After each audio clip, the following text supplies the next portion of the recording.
Glória a Deus. Pode tomar o seu assento. Hoje, Deus tem uma palavra para você. Existem muitas coisas que impedem o crescimento do ser humano, que limitam o ser humano.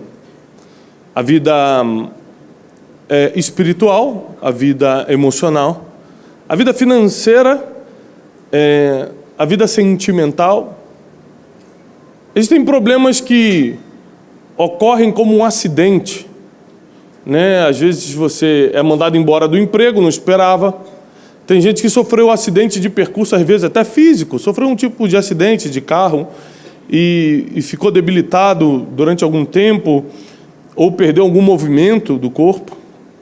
Existem pessoas que são frutos de acidentes e tem outras pessoas que criaram os acidentes que sofreram.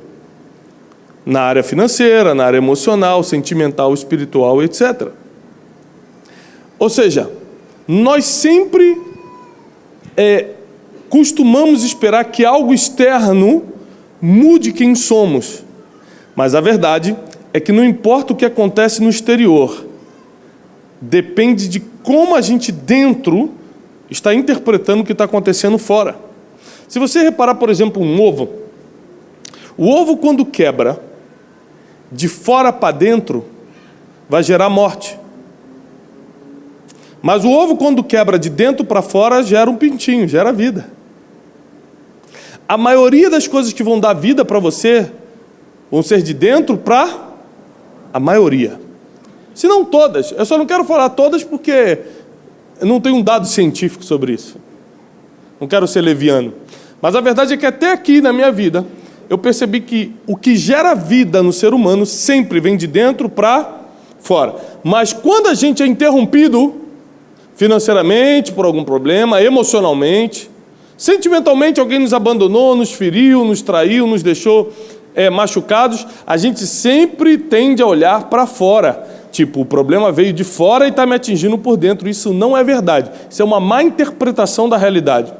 É que por dentro você já está mal, então tudo que vem de fora te atinge.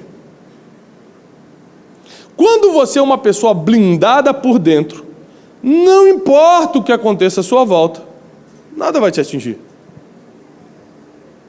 Você imagine se Davi, o rei Davi, tivesse a interpretação errada da realidade. Tudo que acontecesse do lado de fora, ele deixasse entrar para dentro. Ele não ia nem vencer Golias.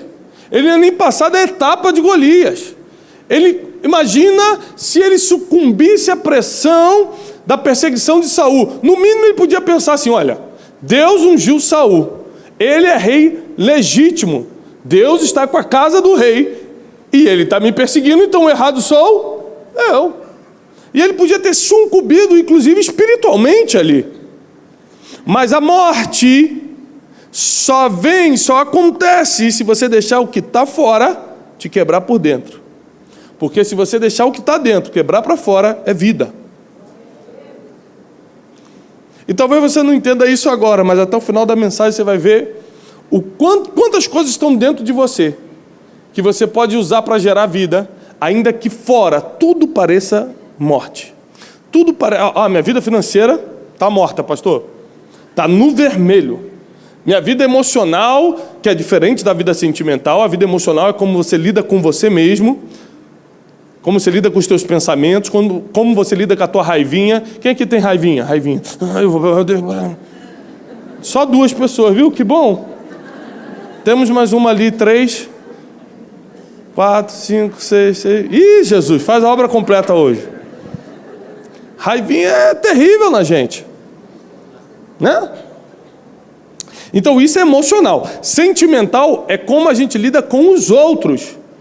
O sentimento que eu tenho por um colega de trabalho. O que eu tenho em relação a ele?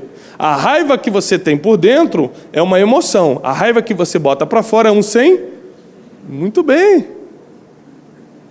Mas para você colocar uma raiva para fora, você tem que estar interagindo com outra pessoa. Então, o que gera sentimentos são nossas relações interpessoais. Eu com pessoas. Se você se relacionar intrapessoalmente, só você com você mesmo, isso são suas emoções.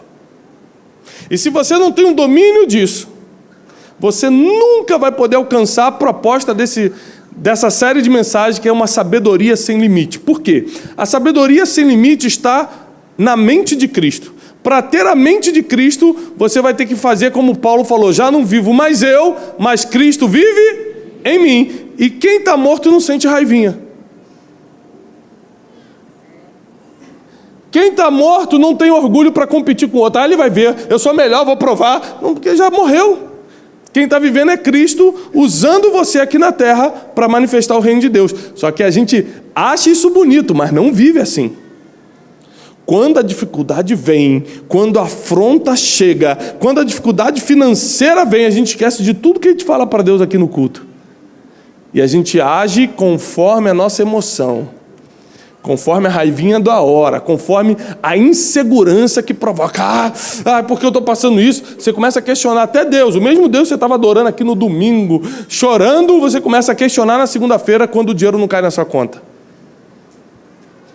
Mas abre comigo, por favor, em Êxodo capítulo 31. Hoje nós vamos falar sobre sabedoria para prosperar financeiramente. Em todas as áreas. Você vai ver que dinheiro é uma coisa que está ligada a todas as áreas. Dinheiro está ligado a todas as áreas. Que é isso, pastor? Atrás da escola do seu filho para você ver que tipo de problema você vai ter além do financeiro. Você vai passar vergonha, problema emocional. Você pode ser atacado verbalmente pelas pessoas da escola. Fala, você tem que estar pagando, recebendo cobrança. Você pode ter problemas de sentimentos, pessoas contra você. Você pode vir uma frustração. Meu Deus, nem a escola do meu filho eu consigo pagar. Problema emocional. Você pode deixar de vir ao culto porque acredita que Deus não está mais ao teu lado. Problema espiritual. Ou seja, na verdade o dinheiro, ele consegue tocar em todas as áreas. Tem uma frase de um mestre americano de finanças. Ele fala uma coisa que eu gosto muito. Eu até botei isso no livro Dinheiro Emocional. Ele fala assim: dinheiro não é a coisa mais importante da vida, mas influencia todas as coisas que são. Vou repetir. Dinheiro não é a coisa mais importante da vida, mas influencia todas as coisas que são importantes. Você acha que vai curtir sua família mais, vai curtir mais sua família com dinheiro ou sem dinheiro? Gente, esses 20 anos de miséria tá me fazendo bem, porque tô fit, tô magro, olha só, não preciso ir para academia. Você já viu alguém comemorando miséria? Sim ou não? Alguém já botou foto num barraco de uma comunidade carente com Jesus e assim, tudo bem. Não bota, quer botar na piscina dos outros ainda, né? Porque não se conta a vantagem quando se está mal. Dinheiro não é a coisa mais importante do mundo. E eu concordo com isso. Mas também concordo que ele influencia todas as coisas que são. Pastor, eu quero ser abençoado financeiramente. Quem que gostaria? Hoje eu vou quebrar um mito sério dentro da igreja evangélica. Não se escandalize comigo, porque eu vou ler na Bíblia. Dinheiro não cai do céu. Segundo, Deus não te dá dinheiro. Se alguém te ensinou isso, é mentira. Vou repetir porque você precisa gravar. Deus não te dá dinheiro. É mentira isso. Deus dá provisão, diferente de dinheiro. O que é provisão? Meu Deus, estou no deserto, estou desesperado. Se eu não pagar isso amanhã, meu Deus, Senhor, Tu conhece meu coração, o deserto está apertando, eu vou morrer. E não sei o que, Deus faz sair uma causa na justiça que estava presa, uma pessoa que estava te devendo aqueles R$100 ir lá na tua casa e pagar. Mas isso acontece quantas vezes na vida? 1, 2, provisão. É só para aquele desespero. Você quer viver desesperado a vida toda para ter provisão sempre? Já pegou ele ali, ó. Quando o Espírito Santo é assim, ele pá, já pega um. Receba. Repare isso. Então a gente confunde as coisas. A gente confunde provisão, que está na Bíblia, é bíblico, com dinheiro. A gente acha que Deus vai me dar dinheiro. Não, não, não, Deus não vai te dar dinheiro. No momento do deserto, Ele é capaz de enviar uma provisão. A pergunta é, você quer viver no deserto? Porque eu nunca vi provisão cair em terra de abundância. As terras de abundância na Bíblia foram criadas com trabalho e empreendimento. Adão, você vai ficar aqui nesse jardim para arar a terra. Você vai trabalhar e vai ter o melhor jardim do mundo. Fulano, você vai construir essa arca. Noé, você vai construir essa arca. E depois toda a terra vai ser tua. Sempre vai ter que ter um empreendimento antes de você ter dinheiro. Mas por que tem pessoas que botam a mão no negócio e fazem o negócio acontecer e ganham dinheiro, e você está tentando vários anos e não consegue? Você já se fez essa pergunta? Gente, o cara botou a mão no negócio, pum, fez dinheiro.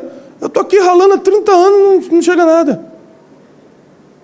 Alguém já parou para pensar que um dos homens mais bilionários da humanidade chama-se Mark Zuckerberg, dono do Facebook? Aí você olha para o Facebook e fala, gente, por que eu não pensei nisso? Só aqui ficar postando a vida dos outros, marcando a sogra mole. Hein? Por que foi com ele? Por que não foi com você? Alguém já viu uma invenção muito boa que fizeram, lançaram, e você falou, puxa, eu já tinha pensado em algo parecido. Alguém já passou por essa situação? Várias pessoas, é comum. Porque a ciência já provou que quando alguém tem uma ideia, 5 pessoas estão tendo a mesma ideia ao mesmo tempo no mundo. Quem fizer primeiro, sai na frente. Aí você fala, mas por que o fulano tem ou não tem? Por que o fulano bota a mão, acontece ou não acontece? É por causa da sabedoria, você vai entender agora. A sabedoria, ela não é exclusiva dos crentes. A gente confunde muitas coisas. Por exemplo, tem gente no mundo que vai ter sabedoria divina, mas não vai para o céu. A gente confunde salvação com sabedoria, a gente confunde graça com salvação. Tem gente que tem graça de Deus, mas se não se converter, vai morrer, vai para o inferno, segundo a palavra diz. E tem gente que está dentro da igreja há 30 anos, não tem graça nenhuma. A pessoa olha e fala, meu Deus, tomara que esse irmão não fale comigo hoje. Sem graça. Quem não tem graça é sem graça. Lembrou dele, né? Ele vem na cabeça, é assim mesmo. Ele vem na cabeça, ele surge. E Êxodo 31 diz o seguinte: e falou Deus a Moisés, dizendo, eis que eu tenho chamado pelo nome a Bezalel. Presta atenção nisso. Deus fala com Moisés o seguinte: Moisés era o profeta do povo. Era a boca de Deus naquela época. Aí Deus não falava com o povo, Deus falava com o mensageiro. Então ele fala o seguinte: Moisés, eis que tenho chamado pelo nome. Ou seja, eu não falo com ninguém daqui, eu só falo contigo. Mas eu vi um cara e anotei o nome dele. O nome dele é Bezalel. Às vezes você acha que não é visto por Deus, mas tem pessoas que estão aqui que Deus já anotou o teu nome na palma da mão dele e está a ponto de soprar no ouvido de alguém que pode resolver o teu problema.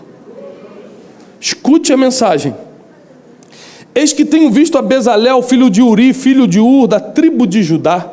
Deu o relatório todinho de quem era filho, de quem era neto, de que tribo ele era. Estava de olho mesmo.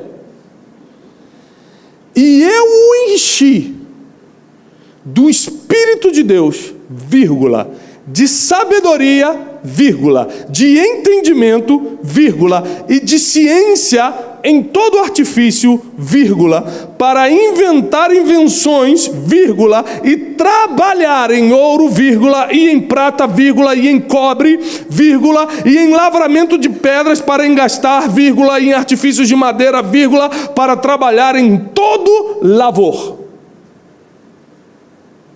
Vou lhe explicar isso aqui. Pela cara você não entendeu nada. Deus olha um cara especial no meio daquele povo que ele não falava diretamente. Fala assim: Bezalel está sempre na hora, está sempre bem arrumado, está sempre disposto a trabalhar, porque você vai ver na Bíblia que Deus nunca chamou alguém que estava em casa sem fazer nada. Quando ele chama Gideão, ele está malhando trigo. Quando ele chama Davi, ele está cuidando de ovelha. Quando ele chama José, ele está com o pasto com o gado do seu pai. As pessoas estão sempre trabalhando quando são chamadas por Deus. Eliseu, quando recebeu o manto de Elias, estava lavrando com 12 juntas de bois. Não pense, Deus tem um chamado para mim, vou ficar em casa que um dia Ele vai me chamar. Vai chamar para a glória. Vai, meu filho, não está fazendo nada, vem para cá. Deus não chama quem não está trabalhando. Eu já vi Ele chamar prostituta para ter com Ele, homossexual para ter com Ele. Ele já abraçou pecadores. Ele já chamou... Deus não tem restrições quanto a perdoar traficantes, a perdoar o pior tipo de pessoa. Agora, preguiçoso na Bíblia, Ele fala, comigo não, vai ter com a formiga. Vem ter comigo outros tipos de pessoas. O preguiçoso não é comigo não, é com a formiga. Primeiro você vai aprender com ela. Como ela junta no verão para ter o que comer no inverno. Aí depois você vem falar comigo. Então ele vê um homem disposto, bem arrumado, que não é preguiçoso, que está fazendo as coisas. E ele fala assim, vou encher esse homem do Espírito de Deus, vou encher esse homem de sabedoria, eu vou encher esse homem de entendimento, eu vou encher esse homem de capacidade para fazer todo tipo de artifício. Ou seja, aquele dom que você tem para fazer algo que ninguém sabe fazer parecido ou igual, aquele dom que você tem para botar a mão nas coisas e fazer acontecer, Deus olhou para você, registrou teu nome e falou, vou dar para ele essa sabedoria. Porque tem gente que está aqui que nunca estudou violão, mas sabe tocar melhor do que gente que ficou 10 anos no conservatório, estudando. Tem gente aqui que bota a mão em artesanato e faz acontecer. Tem gente que fica 20 anos na escola de artesanato e não sabe fazer nem um crochê direito. Existem pessoas que receberam um dom divino, receberam sabedoria divina, entendimento para botar a mão nas coisas e fazer acontecer. Foi o caso de Bezalel. Agora é o seguinte, quando Deus te dá sabedoria, quando Deus te dá entendimento e capacidade para fazer as coisas, junto com isso, vem agenda lotada, os melhores te procurando, as melhores ofertas, porque a Bíblia diz no próprio livro de Provérbios, vês um homem perito, ou seja, bom no que faz, especialista no que faz, ele vai andar com os reis e não com a plebe. Está em Provérbios, não sou eu que estou falando. Aí Deus te dá essa sabedoria, você sai da categoria de comum, vai para a categoria de perito, de especialista, e os reis colocam os olhos em você. E é aqui que entra a sua decisão, se você vai ser guiado pelo que está dentro ou pelo que está fora, como nós falamos no início. Porque você vai entrar num nível que você nunca viu. Aí você começa a ver dinheiro e acha que dinheiro vai resolver o teu problema. Você começa a ser exposto a um pouquinho de fama, um pouquinho de tapinha nas costas e já acha que é o cara. Aí chega um tempo que Deus tem que falar, como falou com o mundo todo da época de Noé, me arrependo de ter criado o mundo, vou destruir. A Bíblia diz que Ele é o que levanta reis e o que tira reis. Deus não só coloca o rei lá, se Ele quiser Ele tira também. A gente acha que porque Deus nos levantou, Ele não pode nos tirar um dia.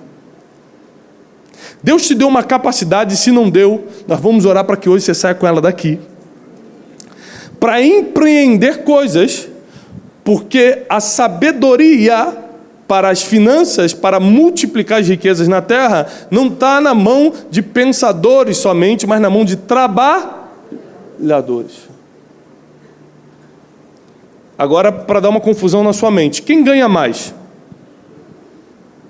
O trabalhador, que fica de 7 da manhã às 6 da tarde, debaixo de um sol de 40 graus, colocando asfalto nas rodovias, ou um pensador, que está em frente a um computador criando um programa? É difícil, né? Realmente, é difícil calcular, né? Quem ganha mais, não é? Quem ganha mais? O pensador. Mas então onde é que entra o trabalho aqui? Se pensar é indispensável para que você esteja dentro de projetos relevantes, pensar é indispensável. Ou seja, não é opcional deixar de pensar. Como é que eu tenho que fazer mesmo? É só você fazer isso aqui, ponto 1, ponto 2, ponto 3, que você vai estar bem. Se o teu emprego é isso, você vai ficar a vida toda fazendo isso. Porque na vida só se destaca quem vai além do ponto 1, 2, 3, ou seja, além do que está escrito, consegue pensar e superar aquilo. quem consegue dar ideias, quem consegue propor soluções, quem consegue resolver problemas que estavam instalados, foi você lá e deixa eu resolvo. E resolveu. Esse dia aconteceu um problema na equipe de logística, e aí eu soube 2 dias depois.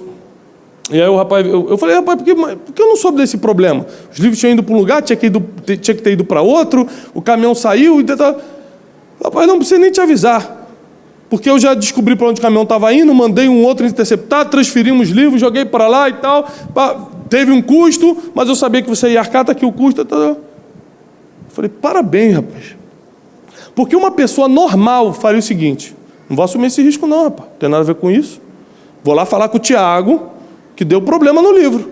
Aí ele ia gastar 2 horas para vir até mim. E nisso o livro já estava a 2 horas de distância, mais. Falar, olha, deu um problema. Para falar o óbvio. Cara, vai lá e resgata os livros. Tem que mandar para outro endereço. Ele falou, então como era óbvio, eu fui lá e resolvi. Aí eu olho para ele de forma diferente agora. Eu não vou olhar para ele como um funcionário, como alguém que está me ajudando. Eu falo assim, que isso, hein? O cara resolveu um problema que podia me dar um prejuízo. Você já começa a pensar, eu estou te dando cabeça de patrão, já começa a pensar, o que eu vou fazer para ajudar esse cara? O que eu vou fazer para honrar essa pessoa que resolveu um problema para mim? E às vezes você acha assim, nossa, está demorando, eu resolvi um problema para ele, não me deu nada. Calma. Tem gente que está esperando o momento certo de te tirar da prisão como tiraram José e botar direto no trono, sem escala. Mas para isso, você tem que ter a bênção da sabedoria. Essa sabedoria que tem entendimento, como diz a Bíblia em Êxodo 31, e o Espírito de Deus, que é o que nós conhecemos hoje como graça, que as pessoas colocam os olhos de você e falam, poxa, é ele, é ela. E aí as coisas começam a acontecer, as portas começam a se abrir, aí as ideias vêm para você. E o que adianta uma ideia que não tem execução? Nada. Esses dias eu estava andando numa feira dessa aí de livros, aí muita gente, eu queria tirar uma foto, queria não sei o quê. Aí um cara falou do meu lado, pastor, eu só quero fazer uma pergunta, por favor, fala. O que eu devo fazer? Roubar a minha ideia. Eu olhei para ele e falei assim, não existe roubar a ideia. Você está enganado. Você não executou a tua ideia, alguém foi lá e fez, é diferente. Não vem com esse papo que roubaram a ideia. É porque eu tive a ideia, aí contei para o fulano, ele foi lá e fez. Não, é porque você não sabia fazer, por isso que você falou para o fulano. Você achou que ele ia ficar te falando o que tinha que fazer. Se você soubesse fazer, você ia ficar calado e ia lá e fazia. O ser humano quer sempre terceirizar a culpa. Ele não quer falar, é verdade. Eu não sabia fazer, fiquei falando para todo mundo, para ver se alguém me propunha alguma coisa, o cara foi lá e fez. Ele sabia fazer. Ideia só tem valor se tiver execução junto. Se não tem execução, cala sua boca e guarda ela para você. Então tem muita gente que está dentro da igreja, mas não prospera financeiramente, porque acha que, por exemplo, Deus vai te dar um dinheiro. Deus não vai te dar dinheiro, Ele vai te dar capacidade para produzir riquezas, como deu a Bezalel. E Bezalel botava a mão, começava a produzir todo tipo de artífices, ele tinha sabedoria, ele sabia as medidas. E detalhe, naquela época não tinha a escola de arquitetura, a faculdade de artifícios, não sei o que, não tinha. Quando Deus dá sabedoria para você, você não precisa mais ir a lugar nenhum. Diz uma coisa, Steve Jobs, que inventou o seu telefone, o seu iPad, ele se formou em que faculdade mesmo? Nenhuma. Então vamos dar outro exemplo, né? Vamos para o Bill Gates, que inventou o computador, inventou o Windows, inventou a tecnologia como a gente conhece hoje. Ele estudou em qual é a faculdade que ele se formou mesmo? Nenhuma. Então vamos para o Mark Zuckerberg, que inventou o Facebook, conectou o mundo todo. Ele se formou em que faculdade mesmo? Nenhuma. Porque quando Deus te dá uma ideia, você não precisa de mais nada. Quando Deus te dá a capacidade de fazer, eu não estou falando contra a faculdade, pelo amor de Deus, eu fiz e te incentivo a fazer. Mas quando Deus te dá algo, você não precisa de mais nada. Essa é a verdade. Quando Deus te deu, você tem uma capacidade de produzir e fazer acontecer. Agora tem o seguinte, tem gente que se conforma em levar uma vida comum, natural, e tem gente que quer levar uma vida extraordinária. uma vida abundante. As pessoas que querem levar uma vida extraordinária, abundante, elas vão ter que trabalhar mais do que as pessoas comuns. Elas vão ter que produzir mais do que as pessoas comuns. Ontem, 3 horas da manhã, o que você estava fazendo? No caso hoje, 3 horas, né? Mimindo. Totoso. Botou pis. Ontem, 3 horas da manhã, eu tinha chegado de um voo da Turquia, estava no fuso horário de 7 horas de diferença, e estava escrevendo sem parar, porque eu tenho mais 3 livros para entregar esse ano, inéditos, às editoras, e eu não posso parar de produzir. Pastor, mas você tem que descansar. Eu descanso. Fique tranquilo. Esses dias uma pessoa botou lá, o senhor está com uma cara de cansado e triste.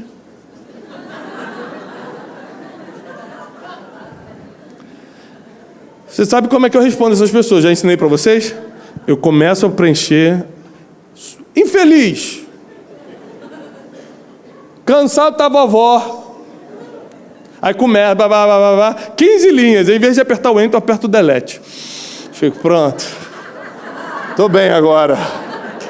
Tô leve. Você tem que escrever, senão você fica... Eu escrevi, não, querida. Eu estou na Turquia, sentado de frente para um lago lindo, na melhor cafeteria do mundo, com a minha esposa tirando essa foto. Eu só posei para a foto assim de lado, não estou triste. É uma foto conceitual. Aí Carapicuíba não chegou a isso, mas vai chegar!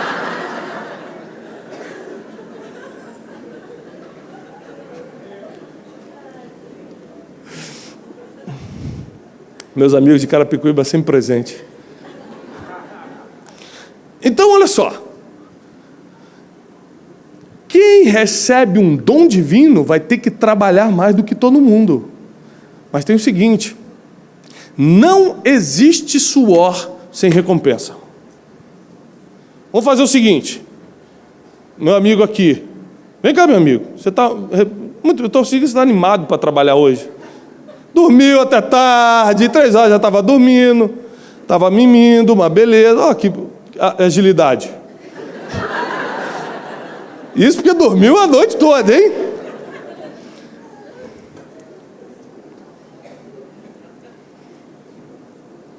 Dá uma corrida até ali e volta para mim, por favor. Não, mas correndo, vai correndo, vai correndo, vai correndo. Volta. Obrigado. Se você fizer isso 100 vezes, o que vai começar a cair no seu rosto? Suor. Suor. Se você fizer isso 100 vezes, você vai suar. Aliás, se fizer 5, já está suando, mas... Eu também, eu e você. Mas se você fizer 100 vezes, você vai suar. Esse suor vai te fazer perder o quê? Peso. Peso. Não existe suor que não gere resultados. Anote isso, por favor. Não existe suor que não gere resultado. Até o suor físico vai gerar perda de peso. Obrigado. Você representa muito bem. Já pensou em ser ator? Foi muito bom mesmo a representação. Indiana Jones, alguma coisa assim. Pensa em algo de ação, de fugindo da polícia. Assim. Escute essa. Até o suor físico vai gerar resultado, que é a perda de peso. O suor no trabalho vai gerar uma promoção. O suor na vida espiritual vai gerar intimidade com Deus. O suor na vida financeira vai gerar prosperidade financeira. Todo trabalho é recompensado.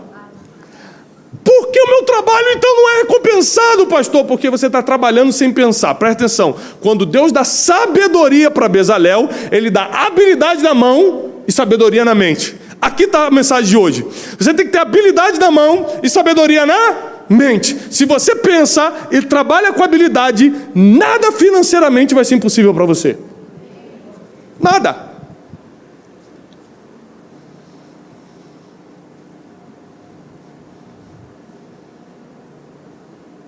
O problema é, hoje a gente quer trabalhar muito, vou trabalhar bastante. Aí vou trabalhar fazendo, botando asfalto na rodovia. Você vai trabalhar muito, mas vai ganhar pouco. Mas se eu sei trabalhar bem, não é trabalhar muito, é trabalhar bem, e também penso que é uma habilidade que Deus pode te dar através da sabedoria, as melhores vagas, as melhores ideias vão estar com você. Agora, melhor do que isso, Deus vai te dar ideia e poder de execução. Faz assim com a tua mão, poder de execução. Deus vai me dar ideia e poder de execução. Com mais fé, Deus vai me dar ideia e poder de execução. Deus vai me dar uma ideia e o poder de execução. Eu creio nisso. Eu creio nisso para a tua vida. Eu creio nisso para os teus negócios. Eu creio nisso para a tua família. Eu creio que Deus vai te dar ideia, que é sabedoria e habilidade para você poder executar tudo que vai vir na sua mente. E aí você vai começar, ao invés de viver de provisão, viver de prosperidade. Eu quero encerrar só para você entender, olha que lindo. Onde você vê na Bíblia, eu gosto muito de algumas histórias na Bíblia, né? Uma delas é de José. Onde você vê na Bíblia José sendo provisto por Deus? Onde você viu na Bíblia José dobrando o joelho? Senhor, eu não aguento mais a comida dessa prisão. Um dia, Senhor, manda uma carne, manda um carneirinho. Eu não aguento mais. Quando você viu José pedindo ou Deus dando provisão para José? Onde você viu isso? Ninguém viu, né? Quem foi o homem mais rico do Egito? José. Porque ou você tem provisão ou você tem prosperidade. Os dois ao mesmo tempo é impossível biblicamente.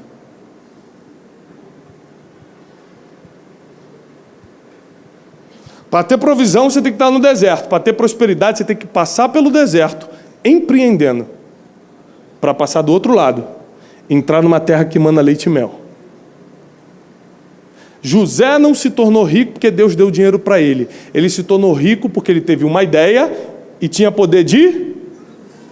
José teve uma ideia e poder de... Deixa eu te provar isso. Faraó está desesperado, porque teve um sonho com 7 vacas magras, 7 vacas gordas, ninguém podia interpretar. José tinha uma... Eu sei o que é isso. Chamaram José. O que é isso? Ele falou, são 7 anos de fome, 7 anos de abundância. Então, 7 anos tudo vai dar bem, e 7 anos tudo vai ficar mal. Faraó, brincadeira. E agora? Quem poderá me defender? José falou assim, olha, nos 7 anos de bonança, você tem que fazer o seguinte, olha o que o presidiário, que tinha acabado de sair da prisão, falou para ele. Você vai ter que fazer o seguinte, o nome disso é construa celeiros por todo o Egito. Recolha tantos por cento dos grãos, junte tanto, faça isso, faça aquilo e pipa, papá. No tempo de fome, continua anotando aí, por favor, Faraó. Sim, no tempo de fome, nós vamos vender isso por tanto, fazer tanto, distribuir tanto, negociar o que... Aí o Faraó falou assim, rapaz, essa matemática é difícil. Quem teve a ideia que execute. Aí Faraó olha para ele e fala, quem melhor do que você? O presidiário, acabou de estar na prisão. Quem melhor do que você? Não teve provisão nenhuma, teve que ficar anos na prisão comendo a comida da prisão. Quem melhor do que você? Foi vendido pelos irmãos, abandonado pela família. Quem melhor do que você? A gente não vê ele reclamando nem murmurando de ninguém. Quem melhor do que você para governar todo esse Egito aqui? Porque quando Deus te dá uma ideia e capacidade de execução, o teu lugar é o trono. Aí você governa. Aí você governa. Quem era o chefe do Egito? Faraó. Quem governava? José.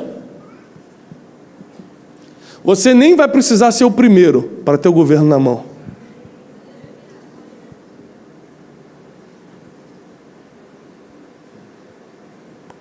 Você nem vai precisar carregar o peso de ser o que se expõe para ter o governo na mão. Deus vai te dar um governo e ainda vai ser leve de carregar. Vai te prosperar, vai prosperar a tua família, a tua casa. O reino de Deus vai ser abençoado por causa da tua prosperidade.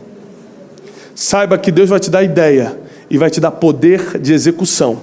Porque assim como Ele lembrou e anotou o nome de Bezalel, Ele vai lembrar e anotar o teu nome hoje. Ele vai te dar sabedoria, entendimento, Espírito de Deus e capacidade de realização. Você vai fazer coisas que nunca pensou em fazer. Você vai trabalhar em coisas que nunca sonhou em trabalhar. Deus vai te dar inteligência e sabedoria que você nunca sonhou em ter. E prepare-se porque os resultados vão chegar. Porque não existe suor que corra do teu rosto que não gere um resultado.